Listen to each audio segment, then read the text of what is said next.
আজকের আলোচনা করব দশম শ্রেণী অর্থাৎ ক্লাস 10-এর রায়মার্টিন প্রশ্নবিচিত্রা 2025-এর ভলিউম 2 এর লাইফ সায়েন্সের প্রতিটি চ্যাপ্টার ওয়াইজ যে প্রশ্নগুলো দেওয়া রয়েছে তার 2 নম্বর চ্যাপ্টার অর্থাৎ জীবনের প্রবাহমানতার ফার্স্ট পার্ট কোষ বিভাজন এবং কোষচক্র। এই পার্টের যে অতি সংক্ষিপ্ত উত্তরধর্মী প্রশ্নগুলো রয়েছে সেগুলোর মধ্যে শীত দাগের প্রশ্নগুলো উত্তর সহ আলোচনা করব, যার পৃষ্ঠা সংখ্যা রয়েছে 956 এবং 957। এর ভিডিওতে বিদ্যাগের 20 পর্যন্ত প্রশ্নগুলোর উত্তর আলোচনা করেছি। তোমরা যারা দেখোনি এই ভিডিওর প্লেলিস্টে আমি সেই ভিডিও দিয়ে দেবো, তোমরা তা দেখতে চাইলে দেখে নিতে পারো। তো এখন আমরা সিদ্ধাগের প্রশ্নগুলোর উত্তর দেখে নেব। সিদ্ধাগে রয়েছে দেখো, একটি শব্দে বা একটি বাক্যে উত্তর দাও। 1 নম্বর প্রশ্ন, ক্যারিওকাইনেসিসের কোন দশায় ক্রোমোজোমগুলি কোষের বিষুব অঞ্চল বরাবর অবস্থান করে ও নির্দিষ্ট নিয়মে সজ্জিত থাকে? অ্যান্সারটা হবে মেটাফেজ দশায়। অনুরূপ প্রশ্ন রয়েছে, কোষ বিভাজনের মেটাফেজ দশায় ক্রোমোজোমগুলি কোষের কোন অঞ্চলে সজ্জিত থাকে? এই প্রশ্নের উত্তরটা হবে বিষুব অঞ্চলে বা নিরক্ষীয় অঞ্চলে।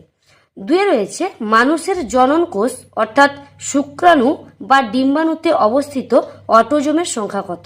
দেখো এখানে অটোজোম বলে দিয়েছে, তাই এখানে উত্তরটা হবে 22টি। আর যদি মোট ক্রোমোজোম বলতো শুক্রাণু ডিম্বাণুতে, তখন কিন্তু উত্তরটা হতো 23টি। 3 রয়েছে, উদ্ভিদ কোষ বিভাজনের সময় বেমতন্তু কোথা থেকে গঠিত হয়? অ্যান্সারটা হবে মাইক্রোটিউবিউল থেকে। 4 নম্বর প্রশ্ন রয়েছে, অপত্য ক্রোমোজোমের কোষের বিপরীত মেরুতে গমন বৈশিষ্ট্যটি মাইটোসিস কোষ বিভাজনের কোন দশায় ঘটে শনাক্ত করো? অ্যান্সারটা হবে অ্যানাফেজ দশায়। অনুরূপ প্রশ্ন, ক্রোমোজোমীয় চলন দেখা যায় কোন দশায়? উত্তরটা হবে অ্যানাফেজ দশায়। 5 রয়েছে, নিউক্লিয় পর্দা ও নিউক্লিওলাসের বিলুপ্তি ঘটে মাইটোসিসের ক্যারিওকাইনেসিসের কোন দশায়? উত্তরটা হবে প্রোফেজ দশায়। 6 নম্বর প্রশ্ন, ইন্টারফেজের কোন দশায় বেমতন্তু গঠনের জন্য প্রয়োজনীয় প্রোটিন সংশ্লেষিত হয়? উত্তরটা হবে জি1 দশায়। 7 নম্বর রয়েছে, সপুষ্পক উদ্ভিদের মিওসিস কোষ বিভাজন কোথায় ঘটে? অ্যান্সার পরাগরেণু মাতৃকোষে। অনুরূপ প্রশ্ন রয়েছে, উন্নত উদ্ভিদের পরাগরেণু মাতৃকোষে কোন প্রকার কোষ বিভাজন ঘটে? অ্যান্সার মিওসিস কোষ বিভাজন। 8 রয়েছে, একটি প্রাণীকোষের বিভাজনে সাইটোকাইনেসিস না হলে কি ঘটবে?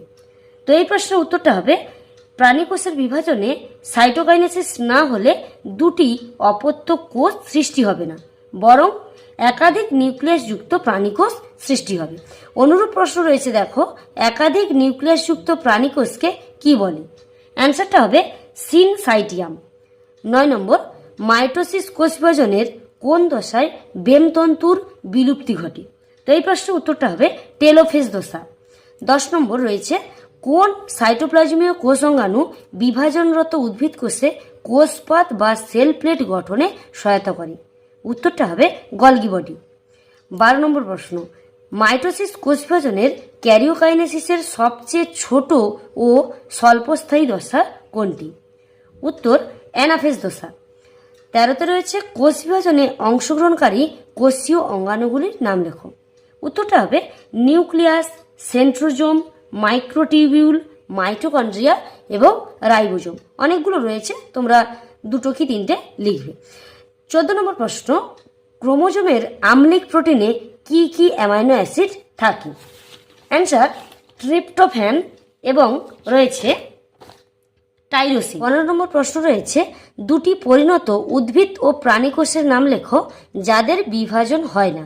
তো এখানে দেখো, পরিণত উদ্ভিদ কোষের নাম হলো স্থায়ী কলাকোষ, আর পরিণত প্রাণীকোষের নাম হলো পেশিকোষ, স্নায়ুকোষ, এছাড়াও রয়েছে পরিণত লোহিত রক্তকণিকা। অনুরূপ প্রশ্ন রয়েছে, স্থায়ী জি0 দশায় বর্তমান এমন একটি প্রাণীকোষের নাম লেখো। অ্যান্সারটা হবে স্নায়ুকোষ। 16 নম্বর প্রশ্ন, সেন্ট্রোমিয়ার কোথায় দেখা যায়?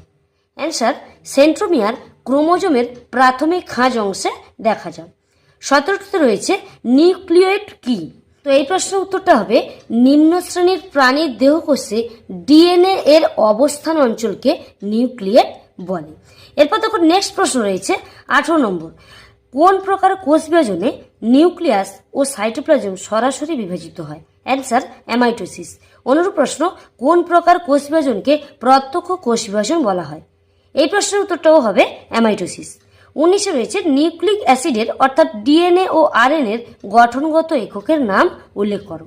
Answer nucleotide. অনুরূপ প্রশ্ন, নিউক্লিক অ্যাসিডে ড্যাশের শৃঙ্খল দেখা যায়। অ্যান্সার হবে নিউক্লিওটাইডের শৃঙ্খল দেখা যায়। 20 নম্বর, মিওসিস কোষ বিভাজনের ফলে কয়টি অপত্য কোষ গঠিত হয়? উত্তরটা হবে 4টি। 21 রয়েছে কিসের সাহায্যে ইউক্যারিওটিক ক্রোমোজোম কোষ বিভাজনের সময় বেনতন্তু বা স্পিন্ডেল ফাইবারের সঙ্গে যুক্ত থাকে? অ্যান্সার কাইনেটোকোরের সাহায্যে। অনুরূপ প্রশ্ন, কাইনেটোকোরের কাজ কি? তো এর উত্তরটা হবে কাইনেটোকোরের সাহায্যে কোষ বিভাজনের মেটাফেজ দশায় ক্রোমোজোম বেনতন্তুর সাথে যুক্ত হয়। 22 নম্বর প্রশ্ন, ক্রোমোজোম জোড়ায় জোড়ায় অবস্থান করে কোন ধরনের কোষে? অ্যান্সারটা হবে ডিপ্লয়েড কোষে। 23 নম্বর, মেটাসেন্ট্রিক ক্রোমোজোম কাকে বলে? অ্যান্সারটা হবে যে ক্রোমোজোমের ঠিক মাঝখানে সেন্ট্রোমিয়ার থাকে তাকে মেটাসেন্ট্রিক ক্রোমোজোম বলে। 24 রয়েছে কোনো একটি মাতৃকোষে 2n = 12 বিভাজিত হয়ে দুটি অপত্য কোষ সৃষ্টি করেছে যাদের ক্রোমোজোম 2n = 12, তাহলে বিভাজনটি কোন প্রকারের? অ্যান্সারটা হবে মিওসিস কোষ বিভাজন। 25 নম্বর, ডিএনএ ও আরএনএ এর নাইট্রোজেন বেসগুলি কি কি? তো এই প্রশ্নের উত্তরটা হবে ডিএনএ এর নাইট্রোজেন বেসগুলি প্রথমে বলছি। তো ডিএনএ নাইট্রোজেন বেসগুলি হলো অ্যাডেনিন, গুয়ানিন, সাইটোসিন ও থিয়ামিন বা থাইমিনও রয়েছে কোনো কোনো বইতে, তোমরা যে কোনো একটা লিখবে। আর আরএনএর নাইট্রোজেন বেসগুলি হলো অ্যাডেনিন, গুয়ানিন, সাইটোসিন ও ইউরাসিল। 26 নম্বর প্রশ্ন, নিউক্লিওটাইডগুলি কোন বন্ধনী দ্বারা পরস্পর যুক্ত হতে পারে? অ্যান্সারটা হবে হাইড্রোজেন বন্ধনী দ্বারা। নেক্সট রয়েছে 27 নম্বর প্রশ্ন, সাবমেটাসেন্ট্রিক ক্রোমোজোম কাকে বলে? তো অ্যান্সারটা হবে যে ক্রোমোজোমের সেন্ট্রোমিয়ার ক্রোমোজোমের মাঝখানের নিকটে থাকে তাকে সাবমেটাসেন্ট্রিক ক্রোমোজোম বলে। 28 নম্বর, নিউক্লিওসাইট কি নিয়ে গঠিত? অ্যান্সারটা হবে নিউক্লিওসাইট পেন্টোজ শর্করা এবং নাইট্রোজেন বেস নিয়ে গঠিত। 29 রয়েছে উদ্ভিদের ভাজক কলা যেমন বর্ধনশীল অংশে বা মূলের অগ্রাংশে কি ধরনের কোষ বিভাজন ঘটে? অ্যান্সার মাইটোসিস কোষ বিভাজন। 30 নম্বর, ইন্টারফেজের যে কোনো দুটি দশার নাম লেখো। ইন্টারফেজের মোট 3টি দশা রয়েছে, G1 দশা, G2 দশা এবং S দশা। দুটো বলেছে, তোমরা যে কোনো দুটো লিখবে। 31 রয়েছে দেখো অ্যামাইটোসিস কোষ বিভাজন কোথায় দেখা যায়?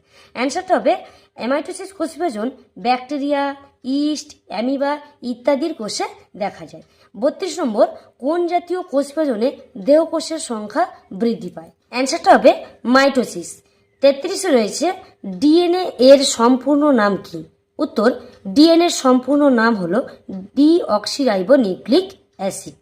34 নম্বর প্রশ্ন রয়েছে মাইটোসিস পদ্ধতিতে কোষ বিভাজন কোথায় সংঘটিত হয়? অ্যান্সারটা হবে প্রাণীর দেহকোষে এবং উদ্ভিদের বর্ধনশীল অঙ্গে।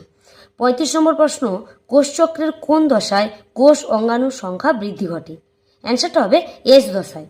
36 রয়েছে উদ্ভিদ কোষে সাইটোকাইনেসিস না হলে কি হয়? অ্যান্সার একাধিক নিউক্লিয়াসযুক্ত উদ্ভিদ কোষ সৃষ্টি হবে। অনুরূপ প্রশ্ন রয়েছে দেখো একাধিক নিউক্লিয়াসযুক্ত উদ্ভিদ কোষকে কি বলা হয়?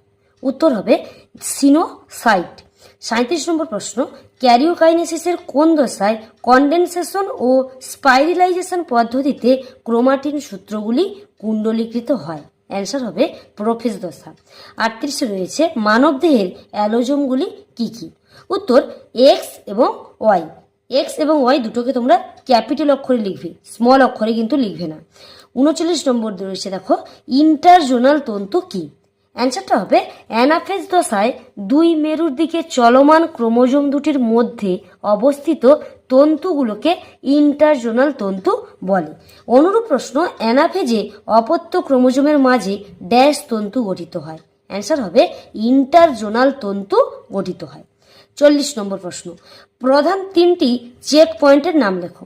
তো প্রধান 3টি চেক পয়েন্ট হলো G1 থেকে S আর G2 থেকে M এবং M, এই 3টি চেক পয়েন্ট।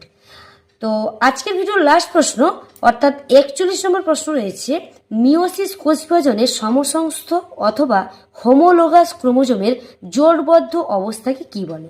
অ্যান্সার হবে সাইন্যাপসিস। তো আজকের ভিডিওটি এই পর্যন্ত।